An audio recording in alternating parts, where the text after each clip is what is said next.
નમસ્કાર વિદ્યાર્થી મિત્રો, આજે હું ફરી વખત આવી ગયો છું આપની સામે. ટકાવારીનું ચેપ્ટર આપણે શરૂ હતું તો એનો પાર્ટ 1 નો આપણે વિડીયો જોયો છે. તો હવે આજે હું પાર્ટ 2 લઈને આવી ગયો છું. તો આજે આપણે ખાસ કરીને અલગ અલગ પેટર્નના દાખલા જોવાના છે. ટકાવારીની અંદર અલગ અલગ પેટર્ન જોવા મળે છે. પરીક્ષાની અંદર પણ અલગ અલગ પેટર્નના દાખલા પૂછાઈ શકે. તો આપણે બધી અલગ અલગ પેટર્નના બે ત્રણ દાખલા ભણવાના છે, જેથી કરીને પરીક્ષાની અંદર કોઈ પણ આવી પેટર્નનો દાખલો આવે તો સૌપ્રથમ સોલ્વ તમે કરી શકો અને તમે ઉકેલ લાવીને સાચો જવાબ મેળવી શકો. તો આપણે હવે શરૂઆત કરીએ જન્મ નંબરના દાખલાથી. આપણે પાર્ટ 1 ની અંદર 10 સુધીના દાખલા જોયા, તો આપણે પાર્ટ 2 ની અંદર 11 થી શરૂ કરીને જ્યાં સુધી ચાલે ત્યાં સુધી આપણે દાખલા કરવાના છે. અને અહીંયા આ પાર્ટ 2 પૂરો થઈ પછી આપણું ટકાવારીનું ચેપ્ટર પૂરું થઈ ગયું. તો કઈ રકમના 30% બરાબર 120 થાય છે. અહીંયા રકમની પેટર્ન બદલાઈ ગઈ છે, દાખલાની પેટર્ન પણ બદલાઈ ગઈ છે અને અહીંયા ટકાવારી આપી દીધેલી છે આપણને. તો આપણે કઈ રકમના 30% બરાબર 120 થાય તો કઈ રકમ જે છે લખેલું છે એ આપણે રકમ શોધવાની રહી છે. તો હવે અહીંયા આપણને રકમ નથી આપેલી, ટકાવારી આપેલી છે અને બરાબર 120 આપેલા છે. તો આપણે રકમને x ધારી લેવાનું છે. ધારો કે રકમ બરાબર 1. જો આવો દાખલો આવે તો આપણે સૌપ્રથમ રકમને 1 ધારવી પડશે. હવે x ના 30% બરાબર 120 કઈ રકમના કીધા તો કે x ના 30% બરાબર 120 થાય છે.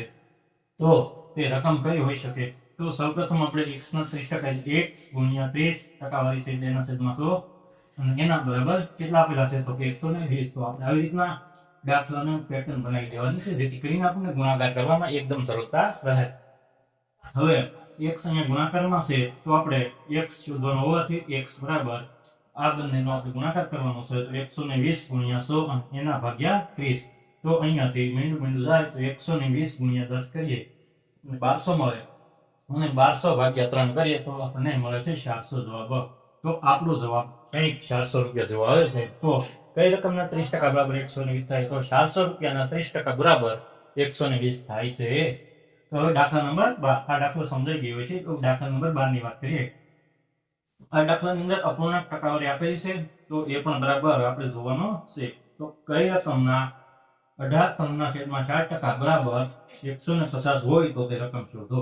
અહીંયા પણ રકમ શોધવાનો દાખલો છે. ઉપર 11 નંબરનો દાખલો પણ રકમ શોધવાનો હતો, 12 નંબરનો દાખલો પણ રકમ શોધવાનો છે. તો કઈ રકમના 18.4% બરાબર 150 હોય તો તે રકમ શોધો. હવે અહીંયા આપણે રકમ આપેલી નથી તો આપણે રકમ x ધારવાની છે. ધારો કે રકમ બરાબર x, x ના 18.4% બરાબર 150 હોય તો રકમ શોધો. હવે આપણે સૌપ્રથમ x ને ગુણાકારમાં લેવાનો છે. હવે આ 75/4 ક્યાંથી આવે? તો આપણે સૌપ્રથમ તો 18 ગુણ્યા 4 1872 72 + 3 તો 75 અને છેદમાં 4 થઈ નહીં. તો અહીંયા 75 અને 4 આ 75 કઈ રીતના આવે છે એ ફરી વખત જણાવી દઉં છું. તો આપણે 18 ગુણ્યા 4 કરીએ તો આપણને મળે છે 72. તો 1872 અને એના +3 એટલે કે સરવાળો કરીએ તો આપણને 75 મળે છે એના છેદમાં 4. હવે 1 ના છેદમાં 100 અહીંયા આપણને ટકાવારી શોધવાની છે એટલે 1 ના છેદમાં 100 બરાબર 150 આપેલા છે. હવે આ 150 ગુણ્યા 100 અને એના ગુણ્યા 4 અને ભાગાકારમાં આપણે 75 ને લેવાના છે. આ 1 નો ગુણાકાર કરીએ કે ભાગાકાર કરીએ કોઈ ફેર પડે નહીં. તો આપણે અહીંયા x બરાબર 150 ગુણ્યા 100 ગુણ્યા 4 અને એના છેદમાં 75. તો આપણને જવાબ મળે છે ટોટલ 800 રૂપિયા.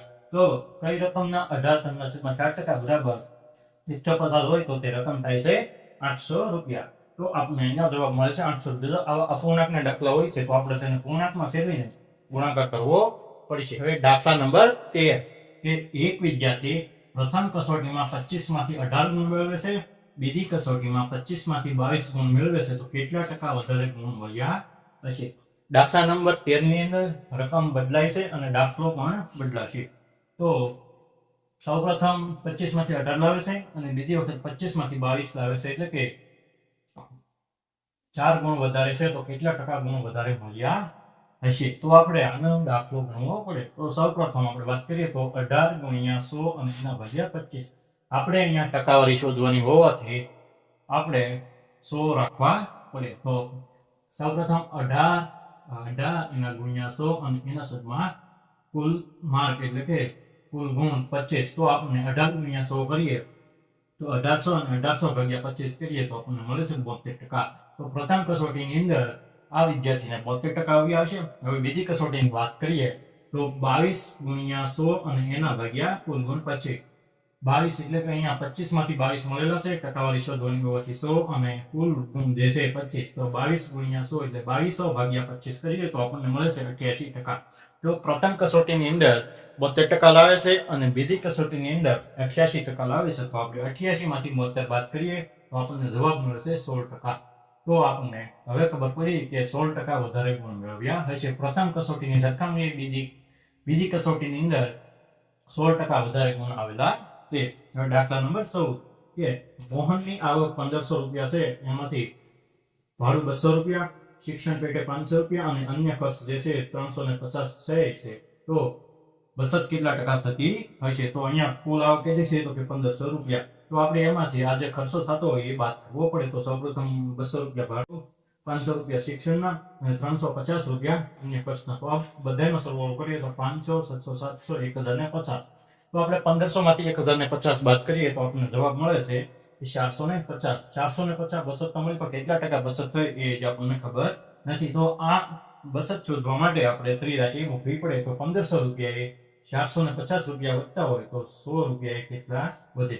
100 રૂપિયા શા માટે? તો કે ટકાવારી કુલ જે હોય છે સંખ્યા એ 100 હોય છે. તો આપણે 100 ના આધારે દાખલાની ગણતરી કરવી પડે. તો 1500 એ 450, તો 100 એ કેટલા? તો 100 ગુણ્યા 450 અને એના ભાગ્યા 1500. તો અહીંયાથી 2 મીંડા જાય અને અહીંયાથી 2 મીંડા જાય. તો 450 ગુણ્યા 1 તો 450 અને એના છેદમાં 15. તો આપણને જવાબ મળે છે 30%.